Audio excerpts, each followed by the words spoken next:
Bonjour et bienvenue sur cette vidéo l'épaule. Aujourd'hui je suis avec Éric Quesnoy qui va se présenter à vous et présenter la plupart de ses activités. Bonjour Denis, écoute, bien content d'être là aujourd'hui et pour une fois n'est pas coutume, je vais parler de moi, de mon activité et de ce que je peux proposer aux entreprises. Voilà. Donc je suis parti en 2007, j'ai quitté le monde du salarié comme je dis souvent, une petite année et demie de métamorphose et me voilà maintenant consultant et formateur professionnel et je vis de ça au quotidien.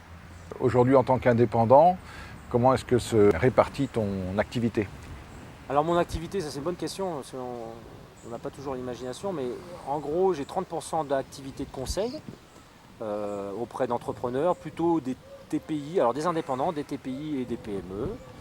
Les secteurs d'activité sont variés, je suis plutôt d'une nature curieuse et mon expérience m'a prouvé en tout cas par rapport à ma personnalité que de voir différentes choses m'a permis d'éveiller à la fois mes sens, aiguiser mon acuité. Et du coup, j'interviens aussi bien en conseil pour 30% de mon activité, du temps, de mon chiffre, et 70% de formation. Alors en termes de conseils, que conseilles-tu à tes clients? Comment est-ce qu'ils t'appellent? Quelle est la relation qui se met en place? Alors la bonne question, il y en a plusieurs choses à ce que tu viens de dire. C'est d'abord le conseil, on ne m'appelle pas pour me dire j'ai besoin d'un conseil. On ne m'appelle pas toujours dans le sens on n'appelle pas, c'est souvent des échanges, des rencontres, des clients qui conseillent un autre client de m'appeler. Souvent le bouche à oreille, c'est le travail sur les outils de networking.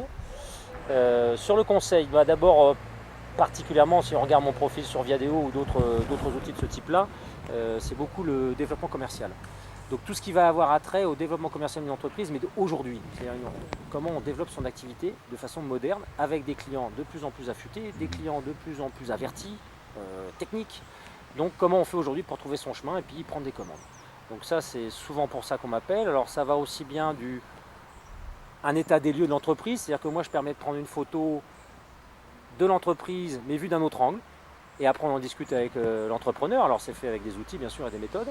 Ça peut après aller s'occuper de l'intégration d'un nouvel outil de gestion de la relation client, ça peut être préparer un cahier des charges pour consulter des fournisseurs, et puis c'est aussi intervenir dans une équipe de sédentaires, ça peut être aussi intervenir auprès de membres d'un réseau, de franchisés, comment améliorer pour un franchisé par exemple, comment améliorer sa performance commerciale dans la relation client, comment faire de la vente additionnelle. Donc voilà l'activité en général, je fais ça en France, je fais ça aussi au Maghreb, je fais ça chaque fois qu'une occasion aussi est intéressante. Donc voilà pour la partie conseil. Donc je travaille aussi le plus souvent maintenant sur une activité qu'on appelle de networking, alors c'est un terme en anglais, mais tout ce qui permet de capter des affaires autrement que par les outils ou les moyens qu'on a connus jusqu'à présent.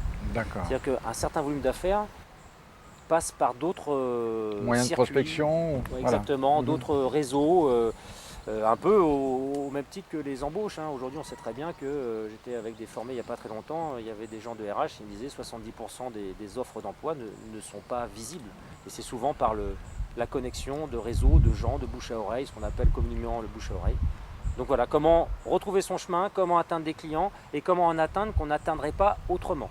D'accord, d'accord. Donc on a cette partie conseil qui est une forme d'accompagnement du client. Exactement. Sur du développement commercial et aussi sur la mise en application d'outils pratiques. Exact. Et la simplification de la prise en main de ces outils, si j'ai bien compris. Ah tout à fait, je suis très orienté, c'est souvent pour ça qu'on fait appel à moi, je ne suis pas un théoricien, je suis surtout terrain, pratique, j'en viens de ce monde-là et c'est comment traduire les besoins de la personne qui est au contact de la clientèle, faire que ses demandes, ses attentes à lui ou à elle puissent passer des fois par des outils ou que les outils viennent alimenter ou aider son travail au quotidien. Et ça c'est vraiment une de mes particularités et ma capacité d'analyse et d'adaptation fait que j'interviens dans différentes sortes de secteurs et au contraire j'adore intervenir dans différents secteurs.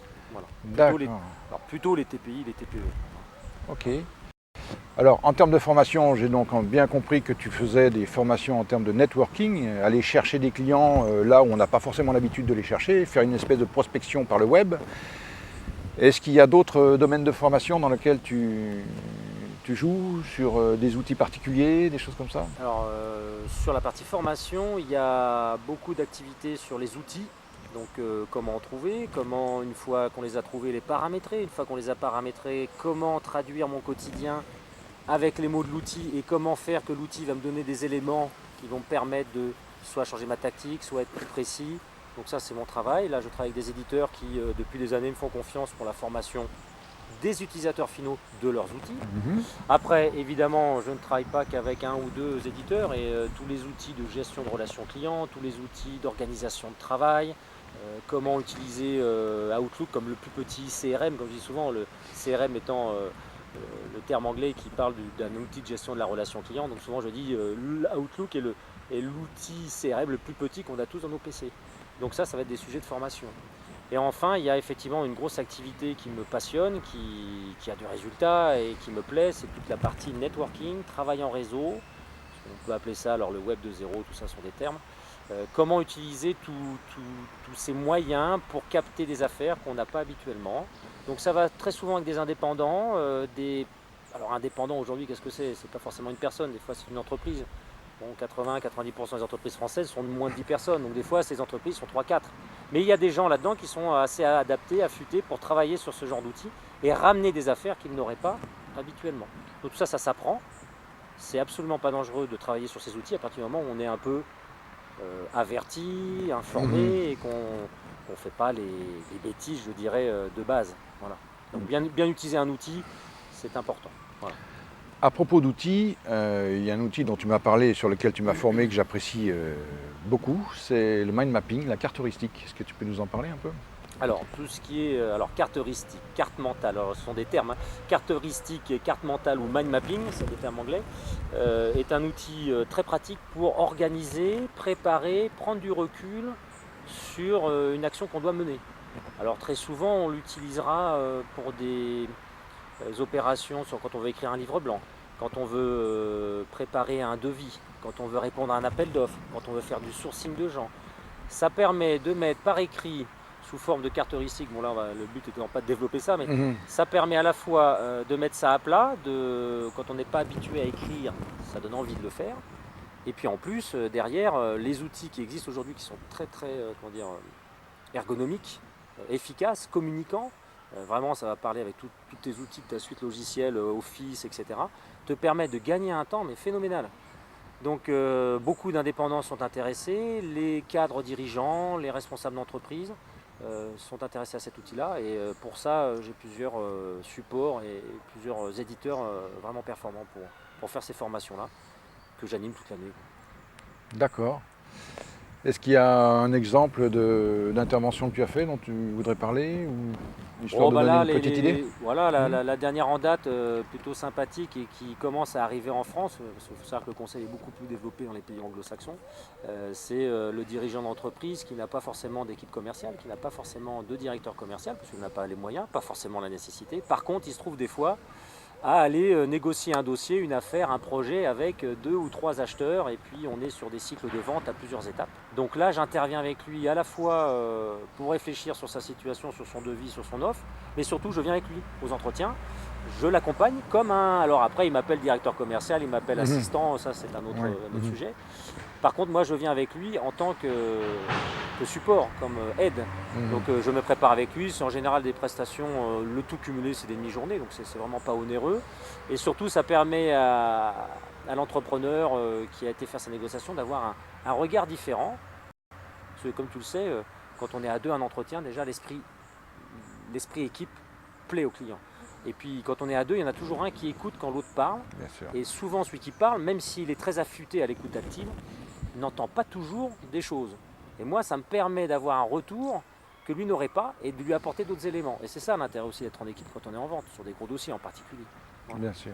Ça, c'est une activité. Après, qu'est-ce qu'il y a eu récemment? Ça a été aussi d'animer des profils de société sur Viadeo.